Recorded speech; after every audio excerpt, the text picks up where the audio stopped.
ఈరోజు చర్చకు స్వాగతం. మనలో చాలా మందికి సాధన చేస్తున్నప్పుడు ఒక ప్రశ్న వస్తూ ఉంటుంది. నేను సరైన మార్గంలోనే ఉన్నానా? నా సాధన ఫలించిందా లేదా అని ఎలా తెలుస్తుంది? ఈ అనిశ్చితి మనల్ని చాలాసార్లు వెనక్కి లాగుతూ ఉంటుంది కదా. ఈరోజు మనం సరిగ్గా ఈ అనిశ్చితిని తొలగించే ఒక పురాతన బోధన గురించి మాట్లాడుకోబోతున్నాం. అంటే ఆధ్యాత్మిక ప్రయాణంలో ఒక పాయింట్ ఆఫ్ నో రిటర్న్ లాంటిదుంటుందా? ఒకసారి ఆ గీత దాటితే ఇక వెనక్కి తిరగడం అసాధ్యం, పురోగతి ఖాయమని చెప్పగలమా? ఈ ప్రశ్నకు సమాధానం కోసం సంయుక్త నికాయ నుండి ఒక భాగాన్ని లోతుగా చూస్తున్నాం. మన లక్ష్యమేమిటంటే ఒక సాధారణ వ్యక్తి నుండి ఒక ఉన్నతమైన సాధకుడిగా మారే క్రమాన్ని అర్థం చేసుకోవడం. సరే, దీన్ని విడమర్చి చూద్దాం. సరే, ఈ బోధనంతటికీ పునాది ఏమిటి? ఈ మూల గ్రంథం మొదట్లోనే కన్ను, చెవి, ముక్కు, నాలుక, శరీరం, మనసు ఈ 6 ఇంద్రియాల గురించి ప్రస్తావిస్తుంది. మనం ప్రపంచాన్ని గ్రహించేది వీటి ద్వారానే. ఇది మనందరికీ తెలుసు. కాని ఈ పరివర్తనకు ఈ ఇంద్రియాలకు సంబంధమేంటి? ఇక్కడే అసలు కీలకమైన విషయముంది. ఈ గొప్ప పరివర్తనకు మూల కారణం అనిత్యత అనే ఒకే ఒక్క సూత్రాన్ని లోతుగా గ్రహించడం. ఈ 6 ఇంద్రియాలు, వాటి ద్వారా మనం గ్రహించే విషయాలు అన్నీ అశాశ్వతమైనవి, నిరంతరం మారుతూ ఉంటాయి. వాటి స్వభావమే అస్థిరత్వం అని ఈ గ్రంథం స్పష్టంగా చెప్తుంది. ఒక్క నిమిషం. అనిత్యత అంటే అన్నీ నశించిపోతాయని మనకు తెలుసు కదా. ఇందులో అంత లోతైన అర్థమేముంది? ఇది వినడానికి చాలా మామూలు విషయంగా అనిపిస్తుంది. మీరడిగిన ప్రశ్న చాలా మంచిది. ఇక్కడ నశించిపోవడం అనే దానికంటే ప్రతీక్షణం రూపాంతరం చెందడం అనే అర్థం ముఖ్యం. ఉదాహరణకు ఒక భావోద్వేగాన్ని తీసుకుందాం. కోపం వచ్చినప్పుడు అది నా కోపం, అది శాశ్వతంగా నాతోనే ఉంటుందేమో అనిపిస్తోంది. నిజమే. కాని కొన్ని నిమిషాల్లో లేదా గంటల్లో అది మాయమవుతుంది. దాని స్థానంలో మరో భావన వస్తోంది. మన ఆలోచనలు అంతే, ఒక నది ప్రవాహంలా నిరంతరం వస్తూ పోతూ ఉంటాయి. ఈ క్షణం ఉన్న ఆలోచన మరుక్షణం ఉండదు. ఈ నిరంతరం మార్పును, ఈ ప్రవాహాన్ని గమనించడమే మొదటి మెట్టనమాట. అంటే మన సమస్యలన్నిటికీ మూల కారణమేంటంటే ఖచ్చితంగా నిరంతరం మారుతున్న వాటిని శాశ్వతమని నాది అని పట్టుకుని వేలాడటమే. ఈ పట్టును సడలించడమే విముక్తికి తొలి అడుగు అన్నమాట. అవును, ఇది వినడానికి సులభంగా ఉన్నా ఆచరణలో చాలా కష్టం కదా. చాలా కష్టం. ఎందుకంటే మనం మన ఇంద్రియ అనుభవాలను, మన ఆలోచనలను నేను, నాది అని గుర్తిస్తాం. నా కన్ను చూస్తోంది, నాకు కోపం వచ్చింది అంటాం. ఈ నేను అనే భావన ఆ అనుభవాలకు ఒక శాశ్వతత్వాన్ని ఆపాదిస్తుంది. అనిత్యతను నిజంగా అర్థం చేసుకున్నప్పుడు ఈ అనుభవాలు మనలోంచి ప్రవహించే ఒక ప్రక్రియ మాత్రమేనని, అవి శాశ్వతమైన నేను కాదని తెలుస్తుంది. ఆ గ్రహింపు కలిగినప్పుడు ఆ పట్టు సడలుతుంది. అదే అసలైన మార్పుకు నాంది. సరే, ఇంద్రియాలు అశాశ్వతం అనే ఈ నిజాన్ని గ్రహించడం కీలకమన్నారు. కాని ప్రతి ఒక్కరూ దీన్ని ఒకేలా గ్రహిస్తారా? అంటే కేవలం తీవ్రమైన ధ్యానంలో కూర్చుని తెలుసుకుంటేనే ఈ మార్గంలోకి ప్రవేశించగలరా? లేక వేరే దారులు కూడా ఉన్నాయా? ఇక్కడే ఈ బోధన యొక్క గొప్పతనం కనిపిస్తుంది. ఇది ఒకే మార్గాన్ని నిర్దేశించడం లేదు. ఈ తిరుగులేని మార్గంలోకి 3 రకాల వ్యక్తులు ప్రవేశించవచ్చని చెబుతోంది. వారి స్వభావాన్ని, వారి బలాబలాలను బట్టి ఈ మార్గాలు వేర్వేరుగా ఉంటాయి. ఇది చాలా ఆసక్తికరంగా ఉంది. అంటే ఆధ్యాత్మికత అనేది ఒకే దారిలో వెళ్లే ప్రయాణం కాదనమాట. ఆధునిక సెల్ఫ్ హెల్ప్ ప్రపంచంలో ఒకే మార్గం అందరికీ అనే ధోరణి చూస్తాం. కాని దానికిది భిన్నంగా ఉంది కదా. అవును, ఇది ప్రతి ఒక్కరి మనస్తత్వాన్ని గుర్తిస్తోంది. సరే, ఆ మొదటి రకం సాధకులు ఎవరు? మొదటి వర్గం వారిని శ్రద్ధానుసారి అంటారు. అంటే ఫెయిత్ ఫాలోవర్. వీరు భిక్షువుల నుండి లేదా గ్రంథాల నుండి ఇంద్రియాల అనిత్యత గురించిన బోధనలను వింటారు. విని వాటిపై ప్రగాఢమైన విశ్వాసం, అచంచలమైన నమ్మకం ఉంచుతారు. వారికింకా ప్రత్యక్ష అనుభవం కలగకపోయినా ఆ బోధన పట్ల పూర్తి విశ్వాసముంటుంది. ఒక్క క్షణం ఆగండి. ఇక్కడ విశ్వాసమంటే గుడ్డి నమ్మకమా? ఎందుకంటే గుడ్డి నమ్మకం ప్రమాదకరం అని మనం చాలాసార్లు వింటాం. చాలా ముఖ్యమైన ప్రశ్న అడిగారు. ఇక్కడ విశ్వాసమంటే గుడ్డి నమ్మకం కాదు. పాళీ భాషలో దీన్ని శ్రద్ధ అంటారు. అంటే ఒక నమ్మకమైన ఆధారంపై ఏర్పడిన విశ్వాసం. ఉదాహరణకు ఒక మంచి వైద్యుడి దగ్గరికి వెళ్ళినప్పుడు ఆ వైద్యుడి మీద నమ్మకంతో అతను చెప్పిన మందులు వేసుకుంటాం కదా. అవును. ఆ మందులు ఎలా పనిచేస్తాయో మనకు శాస్త్రీయంగా తెలియదు. అయినా వైద్యుడి మీద నమ్మకంతో ఆచరిస్తాం, ఫలితం పొందుతాం. ఇక్కడ శ్రద్ధానుసారి కూడా అంతే. అర్థమైంది. అంటే ఇదొక తెలివైన నమ్మకం ఒక రకంగా. సరే, ఇక రెండవ మార్గమేమిటి? రెండవ వర్గం వారు ధర్మానుసారి, ధమ్మ ఫాలోవర్. వీరు కేవలం విశ్వాసంతోనే ఆగరు. తమ వివేచనతో, విజ్ఞతతో ఈ బోధనలను లోతుగా ఆలోచించి, విశ్లేషించి అంగీకరిస్తారు. ఇంద్రియాలు నిజంగానే అశాశ్వతమా? వాటి స్వభావమేమిటి? ఇది తార్కికంగా సరైనదేనా అని తమ మేధస్సుతో పరిశీలించి ఇది నిజమేనని గ్రహిస్తారు. వీరికి వివేచన, తర్కం ప్రధాన మార్గదర్శకాలు. అయితే ఇది విశ్వాసం నుండి వివేచనకు ఒక ముందడుగు అన్నమాట. నమ్మకం నుండి మేధోపరమైన అంగీకారానికి. మరి వీరికెదురయ్యే సవాలేమైనా ఉంటుందా? ఉండవచ్చు. ఒక్కోసారి కేవలం మేధోపరమైన విశ్లేషణలోనే చిక్కుకుపోయే ప్రమాదముంది.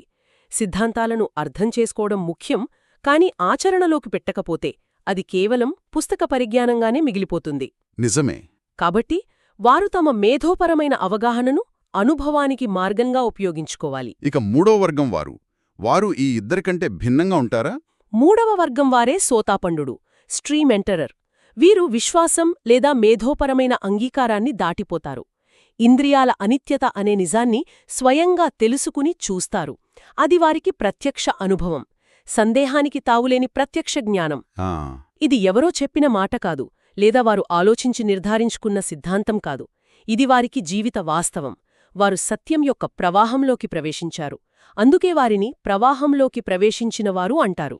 ఇది నిజంగా ఒక పెద్ద ఊరట. ఎందుకంటే నాలాంటి వాళ్ళు చాలామంది నేను అంత తీవ్రంగా ధ్యానం చెయ్యలేను, బహుశా ఈ మార్గం నాకు కాదేమో అని అనుకుని వదిలేస్తారు. కాని మీరు చెబుతున్నదాన్ని బట్టి చూస్తే ప్రగాఢమైన విశ్వాసం లేదా స్పష్టమైన ఆలోచన కూడా అంతే శక్తివంతమైన ప్రారంభ బిందువులు అని తెలుస్తోంది. అవును, ఇది చాలా ముఖ్యమైన విషయం. ఈ బోధన బహుళ మార్గాలను గౌరవిస్తుంది. ప్రతి వ్యక్తి యొక్క స్వభావం వేరు. కొందరికి భక్తి, విశ్వాసం బలంగా ఉంటాయి, మరికొందరికి తర్కం, విశ్లేషణ బలంగా ఉంటాయి. ఈ రెండు మార్గాల ద్వారా కూడా ఆ తిరిగిరాని దశకు చేరుకోవచ్చని ఇది చెబుతోంది. ఇంతకీ ఈ మూడు రకాల సాధకులు ప్రవేశించే ఈ ఉన్నత మార్గంలో స్థిరపడటం అంటే ఏమిటి? మూలగ్రంథంలో దీనిని ఒక్కంతనియామ అని పిలుస్తున్నారు. ఈ దశకు చేరితే వాళ్లలో ఎలాంటి మార్పులొస్తాయి? దాని ఫలితాలేంటి? ఒక్కంతనియామ అంటే ఆధ్యాత్మికంగా తిరుగులేని దశ లేదా స్థిరమైన గమనం అని చెప్పొచ్చు. ఒకసారి ఈ మార్గంలోకి ప్రవేశించాక వెనక్కి మళ్లడమనేది ఉండదు. వారి ఆధ్యాత్మిక పురోగతి ఖాయం. దీనికి మూడు ముఖ్యమైన, చాలా శక్తివంతమైన పర్యవసానాలు ఉన్నాయి. సరే, ఒకరు ఈ మార్గంలోకి ప్రవేశించారని అనుకుందాం. వారిలో కనిపించే మొదటి మార్పేమిటి? కేవలం ఆలోచనా విధానం మారుతుందా, లేక అంతకంటే లోతైనదేదైనా ఉందా? ఇది కేవలం ఆలోచనా విధానంలో మార్పు కాదు, వారి ఉనికిలోనే ఒక ప్రాథమికమైన మార్పు. మొదటి ఫలితమేమిటంటే వారొక సాధారణ వ్యక్తి అంటే పుగ్గల స్థాయిని దాటి ఉన్నతమైన అభ్యాసకుడు అంటే శేఖ స్థాయికి చేరుకుంటారు. వాళ్లు ప్రపంచాన్ని చూసే దృష్టికోణం శాశ్వతంగా మారిపోతుంది. అప్పటివరకు వారిని బంధించిన కొన్ని సంకెళ్ళు తెగిపోతాయి. అంటే ఒక సాధారణ మానవుడి స్థాయి నుండి ఒక ఉన్నతమైన సాధకుడి స్థాయికి ఎదగడం ఆసక్తికరంగా ఉంది. ఇక రెండవ ఫలితమేమిటి? రెండవది చాలా ఆసక్తికరమైనది, కర్మరక్షణ. ఈ దశకు చేరుకున్నవారు నరకం, జంతుజాలం లేదా ప్రేతలోకాలలో పునర్జన్మకు కారణమయ్యేంత తీవ్రమైన పనులు చెయ్యలేరని ఈ గ్రంథం స్పష్టంగా చెబుతోంది. అంటే ఉద్దేశపూర్వకంగా తల్లిదండ్రుల్ని హింసించడం లాంటివి? అవును, అలాంటి తీవ్రమైన పాపకర్మలు వారు చెయ్యలేరు. ఇది వినడానికి కొంచెం అద్భుతంగా ఉంది. అంటే ఒకసారి ఒక మానసిక స్థితికి చేరుకుంటే మనం చెడు పనులు చేయలేమని చెప్పడం. ఇది ఎలా సాధ్యం? వాళ్ళు అలాంటి పనులు చేయకూడవని తమని తాము బలవంతంగా నియంత్రించుకుంటారా? ఇది నియంత్రణకు సంబంధించిన విషయం కాదు, వారి స్వభావమే మారిపోతుంది. ఒక మంచి ఉదాహరణ చెప్తాను. ఒక వ్యక్తికి నిప్పును తాకితే కాలుతుందని తెలిసాక కావాలని తన చేతిని నిప్పులో పెట్టడు కదా. పెట్టడు. అలాగే ఈ సాధకులకు కొన్ని పనుల యొక్క పర్యవసానాలు ఎంత బాధాకరమైనవో అంత స్పష్టంగా తెలుస్తుంది. వారిలోని తీవ్రమైన రాగం, ద్వేషం, మోహం యొక్క మూలాలు బలహీనపడతాయి. దానివల్ల ఆ పనులను చేసే ప్రేరణే వారిలో నశిస్తుంది. అది సహజంగానే జరుగుతుంది. అందుకే వారికొక రకమైన కర్మ రక్షణ లభిస్తుంది అన్నమాట. ఇది చాలా లోతైన విషయం. ఇక మూడవ చివరి ఫలితం. మూడవది విముక్తికి హామీ. అంటే ప్రత్యక్ష జ్ఞానం ఇంకా కలవని, శ్రద్ధానుసారి మరియు ధర్మానుసారి కూడా. వారు ఈ జీవితంలో లేదా భవిష్యత్ జీవితాలలో మరణించేలోపు ఖచ్చితంగా సోతాపత్తి ఫలాన్ని పొందుతారని హామీ ఇవ్వబడింది. అంటే గ్యారెంటీ అన్నమాట. అవును. వారి గమ్యం నిర్దేశించబడింది. వారు గమ్యం వైపు ప్రవహించడం మొదలుపెట్టారు. ఆ ప్రవాహం వారిని చివరికి నిబ్బాణమనే సముద్రానికి చేర్చడం ఖాయం. మీరు చెప్పిన ఈ ప్రవాహం అనే పదం చాలా శక్తివంతంగా ఉంది. దీన్ని ఇంకాస్త వివరిస్తారా? ఈ ఒక్కంతనియామ అనే దశను అర్థం చేసుకోవడానికి ఇది ఎలా సహాయపడుతుంది? తప్పకుండా. ఒక్కంత నియామ అంటే నదిలో ప్రవాహానికి ఎదురీదడం ఆపి, ప్రవాహంతో పాటు కొట్టుకుపోవడం లాంటిది. మొదట ఒడ్డున నిలబడి నదిని చూస్తాం, దాని గురించి వింటాం. ఇది విశ్వాసం, శ్రద్ధానుసారి లాంటిది. తర్వాత నదిలోతు ఎంత ఉందో, ప్రవాహ వేగం ఎలా ఉందో అంచనా వేస్తాం, ఆలోచిస్తాం. ఇది వివేచన, ధర్మానుసారి. చివరికి నదిలోకి దూకి ప్రవాహంలో భాగమవుతాం. ఇది ప్రత్యక్ష అనుభవం, సోతాపన్నుడు. ఒకసారి ప్రవాహంలో పడ్డాక అది మిమ్మల్ని సముద్రం అంటే నిబ్బాణం వైపు తీసుకువెళ్లడం ఖాయం. మీరు వెనక్కి వెళ్లాలని ప్రయత్నించినా ప్రవాహం మిమ్మల్ని ముందుకు లాక్కెళ్తుంది. అదే ఈ తిరిగిరాని దశ. అద్భుతమైన పోలిక. అయితే వీటన్నింటి సారాంశమేమిటి? మొత్తం మీద చూస్తే మన కన్ను, చెవి, మనస్సు ఈ ఇంద్రియాల అశాశ్వత స్వభావాన్ని ప్రగాఢమైన విశ్వాసం ద్వారానో, స్పష్టమైన వివేచన ద్వారానో, లేదా ప్రత్యక్ష అనుభవం ద్వారానో సంపూర్ణంగా అంగీకరించినప్పుడు మనమొక సరిహద్దును దాటుతాము. ఆ తర్వాత మన ఆధ్యాత్మిక పురోగతి ఖాయం. మనమత్యంత చెడు పరిణామాల నుండి రక్షించబడతాము. అవును, మీరు చెప్పింది సరైన సారాంశం. ఈ బోధన సాధకులకు గొప్ప భరోసానిస్తుంది. ఆధ్యాత్మిక మార్గమనేది ఒక చీకటి గదిలో తడుముకోవడం లాంటిది కాదని, స్పష్టమైన మైలురాళ్లు, నిర్దిష్టమైన హామీలు ఉన్నాయని ఇది చెబుతోంది. దీనివల్ల నాకొక ప్రశ్న వస్తోంది. ఈ మూడు మార్గాల మధ్య ఏమైనా ఘర్షణ ఉంటుందా? లేక అవి ఒకదానికొకటి సహాయపడతాయా? అంటే కేవలం వివేచన మీద ఆధారపడినవారు భక్తి మార్గాన్ని చిన్నచూపు చూసే ప్రమాదం ఉందా? ఇది ఆచరణలో ఎదురయ్యే ఒక ముఖ్యమైన ప్రశ్న. ఆదర్శవంతంగా చూస్తే ఈ మూడూ ఒకదానికొకటి పూరకాలు.